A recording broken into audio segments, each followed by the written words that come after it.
பாதுகாப்புத்துறை அமைச்சர் இந்த விவாதத்தை துவக்கி வைத்து பேசினார். 2016ஆம் ஆண்டு உரி தாக்குதல் நடந்த பொழுது ஆளுங்கட்சி என்ன சொன்னதோ, 2019ஆவது ஆண்டு பாலக்கோட் தாக்குதல் நடந்த பின்னணியில் ஆளுங்கட்சி என்ன சொன்னதோ அதுவே தான் இன்றைக்கு மீண்டும் இவர்கள் சொல்லி இருக்கிறார்கள். நீங்கள் பேசிய இவ்வளவுக்கும் பிறகு இந்த தீவிரவாத தாக்குதல் பகல்காமில் எப்படி நடந்தது?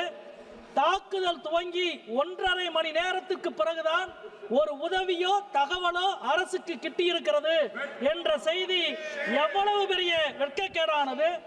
3 அடுக்கு பாதுகாப்பின் தோல்வி, ராணுவத்தின் தோல்வி, சிஆர்பிஎஃப் தோல்வி, ஜம்மு காஷ்மீர் காவல்துறையினுடைய தோல்வி, 3னுடைய தோல்வி. இதற்கு யார் பொறுப்பேற்க போவது? அதிகாரிகளா, அமைச்சரா? ஒரே தேசம் ஒரே தலைவர் என்று நீங்கள் சொல்லுகிற மாண்புமிகு பிரதம மந்திரி அவர்கள் இதற்கு பொறுப்பேற்க போகிறாரா? யார் பொறுப்பேற்க போகிறார்கள்? நீங்கள் ஆட்சிக்கு முன்பு வரை நடந்த எல்லா சம்பவங்களுக்கும் நேருவிலே துவங்கி மன்மோகன் சிங் வரை பொறுப்பேற்க வேண்டும் என்று சொல்லுவீர்களே, இப்பொழுது நீங்கள் யாரை கையை காட்டப் போகிறீர்கள் என்ற கேள்வியை நாங்கள் எழுப்ப விரும்புகிறோம்.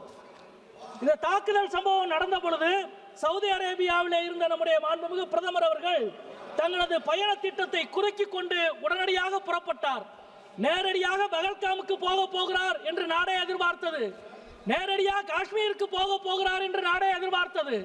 அவர் நேரடியாக பீகாரினுடைய தேர்தல் பேரணிக்கு போனார்.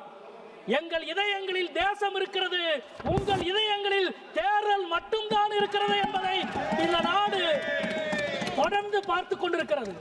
அது மட்டுமல்ல, சிறப்பு நாடாளுமன்ற கூட்டத்தொடரை கூட்டுங்கள் என்று மீண்டும் மீண்டும் நாங்கள் கேட்டுக்கொண்டே இருக்கிறோம். பிரதமர் என்ன சொன்னார்? ஜனநாயகத்தின் கோவில் இந்த நாடாளுமன்றம் என்று சொன்னார். சரி, கோயிலுக்கு வாங்க என்று நாங்கள் கூப்பிடுகிறோம். கோவிலுக்கு வர இவ்வளவு பயப்படுகிற ஒரு பிரதமரை நீங்கள் கொண்டிருப்பது சரியா, நியாயமா? ஏன் அதுவும் சிறப்பு வழிபாட்டுக்கு வாருங்கள், சிறப்பு கூட்டத்தொடருக்கு வாருங்கள் என்று மீண்டும் மீண்டும் கேட்கிறோம். இங்கே வராமல் பீகாருக்கு போய் பிரதமர் பேசுகிறார். கற்பனை செய்ய முடியாத தாக்குதலை நாங்கள் நடத்துவோம் என்றார். நாங்கள் எதிர்பார்த்து கொண்டிருந்தோம் கற்பனை செய்ய முடியாத தாக்குதலை நடத்துவார் என்று. நடத்தினார். யார் நடத்தினார்? அமெரிக்க அதிபர் ட்ரம்ப் நடத்தினார். கற்பனையே செய்ய முடியாத ஒரு தாக்குதலை.